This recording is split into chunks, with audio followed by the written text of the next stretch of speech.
कहानी मेहनती लड़की और आलसी लड़की की।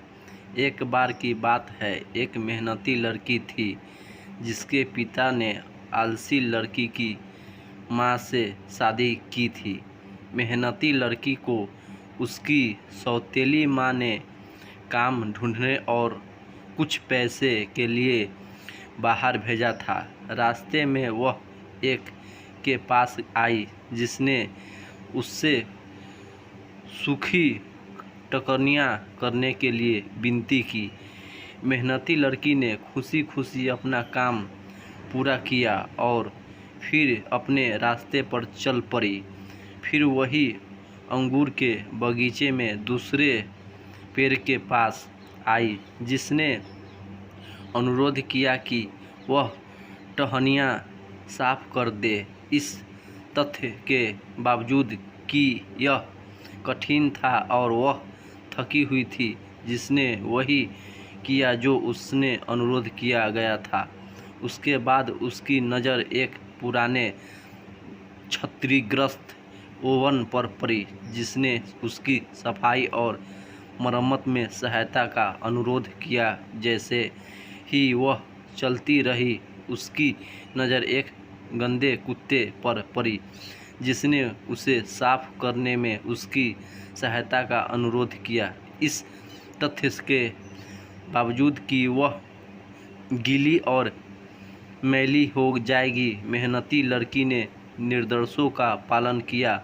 फिर अचानक उसकी नज़र एक परी के घर पर पड़ी जहां उसे 1 साल की सफाई की नौकरी की पेशकश की गई थी। परियों ने कहा, इस हवेली में 7 कमरे हैं। जिन्होंने कहा आपको उनमें से 6 को साफ करना होगा और आपको कभी भी 7वें में प्रवेश नहीं करना चाहिए। मेहनती लड़की ने निर्देशों को पालन किया। वर्ष के अंत के बाद उसने परियों से कहा कि वह घर लौटना चाहती है। परियों ने 7वें कक्ष का ताला खोला दिया जो सोने और चांदी से भरा हुआ था। परी ने उसे सोने और चांदी के ऊपर सोने की सलाह दी थी, जो कुछ भी उसके परिधान से चिपक गया था वह अब उसके परिश्रम के वर्ष के मुआवजे के रूप में उसका है। हर बार परियों द्वारा उसे आदेश दिए जाने पर अपने कार्यों को पूरा करने के लिए यह उसका इनाम था। उसका शरीर सोने और चांदी से सिक्कों से ढका हुआ था। जब वह जाएगी तो उसने अपने परी मालिकों को अलविदा कह और वापस घर की यात्रा शुरू कर दी। जब वह नदी के पास पहुंची, उसकी नज़र उस कुत्ते पर पड़ी जिसकी उसने पहले सफाई में मदद की थी। कुत्ता उसे पत्थरों और आभूषणों से भरे खजाने के पास ले आया। कुत्ते ने उसे निर्देश दिया कि वह गहनों के लिए अपनी मदद करे और जितना चाहे उतना ले ले। मेहनती लड़की ने अपना ख्याल रखा और अपने व्यवसाय में लग गई। फिर द वेल ने उसके संपर्क किया और उसे कुछ मीठे पानी मदद करने के लिए आमंत्रित किया। उसने ऐसा इसलिए किया क्योंकि वह प्यासी थी। फिर वही अपने रास्ते पर चलती रही। फिर वह एक पुराने परिचित अब मरम्मत किया गया जो ओवन में गई, जिसने उसे कुछ अद्भुत ताज़ी बनी रोटी दी। मेहनती लड़की ने भूख लगने के कारण खुद को सुंदर रोटी दी और फिर अपने रास्ते में आगे बढ़ गई। तभी उसकी नज़र एक पेड़ पर पड़ी जिस पर कुछ प्यारे कुरकुरे सेब लगे थे। जिसने अपनी सहायता के लिए पेड़ के निमंत्रण को स्वीकार कर लिया और कुछ स्वादिष्ट फल खाए और कुछ अपने साथ घर ले आए। वह जल्दी से अपने वापस पर पहुंची। मालकिन घर पर है। घर के मुर्गे ने कहा, देखो उसके पास कितने हीरे और पैसे हैं। इससे उसकी सौतेली माँ क्रोधित हो गई, जिसने दावा किया कि उसने गंदे काम से उसे और अधिक पैसे मिल सकते हैं। माँ ने अपनी बेटी से कहा कि वह बाहर जाकर नौकरी करे ताकि वह अपने बहुत सारा पैसा कमा सके।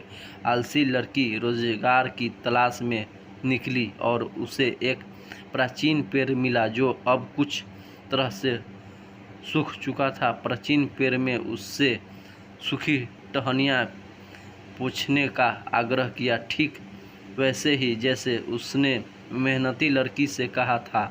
आलसी लड़की ने सूखे बूढ़े पेड़ की पुकार को आविष्कार कर दिया और आगे चली दी। फिर अंगूर के बाग का पेड़ उसके पास आया और उससे टहनियाँ साफ करने का अनुरोध किया। क्या तुम मेरी सहायता कर सकती हो?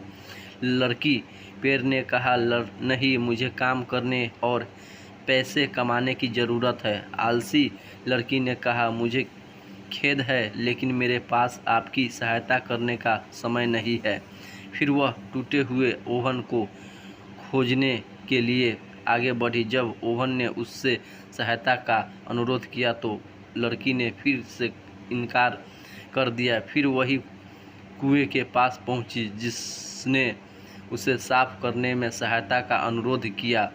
आलसी लड़की ने उत्तर दिया, आप मुझे सफाई करते करते थक जाएंगे और मैं थकना नहीं चाहती हूँ। मैं और सोचता हूँ से और काम करे और कुछ करे। छोटा अशुद्ध पिल्ला उसके पास आया और उसे नहलाने और संभालने में सहायता का अनुरोध किया। लड़की ने फिर कहा, अगर मैं तुम्हें छूऊंगा तो मैं गंदी हो जाऊंगा। देखो तुम्हारे बालों में कितनी मक्खियाँ हैं। आखिरकार उसे परियों का घर मिल गया और वह नौकरी मांगने के लिए अंदर चली गई। परियों ने उसे 1 साल के लिए प्रसव का वादा किया, लेकिन उसे 7वें कक्ष में प्रवेश न करने की चेतावनी दी, जैसा कि उन्होंने मेहनती लड़की के साथ किया था। वैसा ही फिर से युवती ने सहमति दे दी और परियों के लिए काम करना शुरू कर दिया। उसने कुछ दिनों तक निर्देशों का पालन किया। हालांकि वह एक दिन 7वें सदन में पहुंच गई। इस तथ्य के बावजूद कि कमरे में हल्की रोशनी थी, वह अंदर आई। उसके पीछे दरवाज़ा जोर से बंद हो गया। कीड़े मकोड़े ने उसे काट लिया और पूरे शरीर पर काट लिया। परियों ने कहा, हमने तुम्हें चेतावनी दी थी, 7वें कमरे में प्रवेश न करे। उसका खून बह रहा था और वह घायल हो गई थी और वह अब वहाँ नहीं रहना चाहती थी। आलसी लड़की चली गई और कुत्ते के पास आई और उससे सहायता का अनुरोध किया। कुत्ते ने टिप्पणी की, तुमने कभी मेरी मदद नहीं की, मैं अभी तुम्हारी मदद क्यों करूं?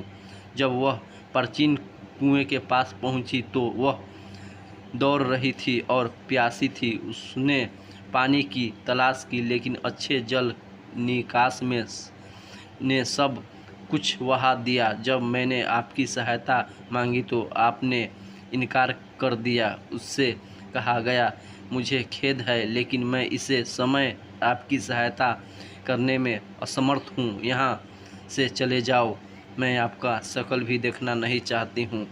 आलसी लड़की निराश होकर चली गई। वह तब तक चलती रही जब तक कि उसे ओवन नहीं मिल गया।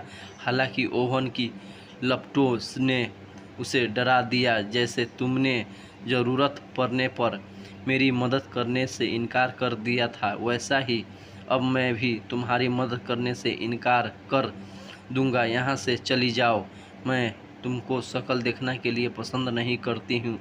युवती अपने घर की ओर चली पड़ी। वहाँ भूखी प्यासी और थकी हुई थी। वह कुछ बेल पाने की आशा में अंगूर के बगीचे में पहुंची। वह किसी चीज़ को और आगे बढ़ी, लेकिन प्राचीन बेल ने उसे उसकी मदद करने से इनकार कर दी, अनुमति नहीं दी। उसकी लड़की को अंगूर का बाग छोड़ने और अपनी यात्रा जारी रखने के लिए मजबूर होना पड़ा। फिर आलसी लड़की की नज़र प्राचीन पेड़ पर पड़ी। पेड़ पर बहुत सारे फल लगे थे। जब मुझे आपकी सहायता की आवश्यकता थी तो आप अपने हाथ बर्बाद नहीं करना चाहते थे।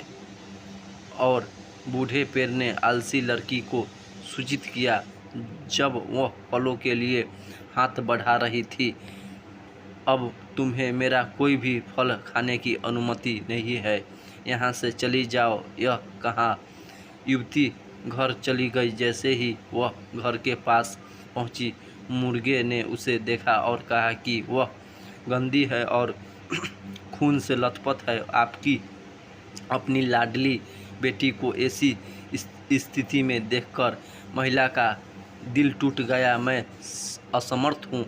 उसने अपने पति से कहा, मेरी बेटी कोई पैसा कमाने में असमर्थ थी।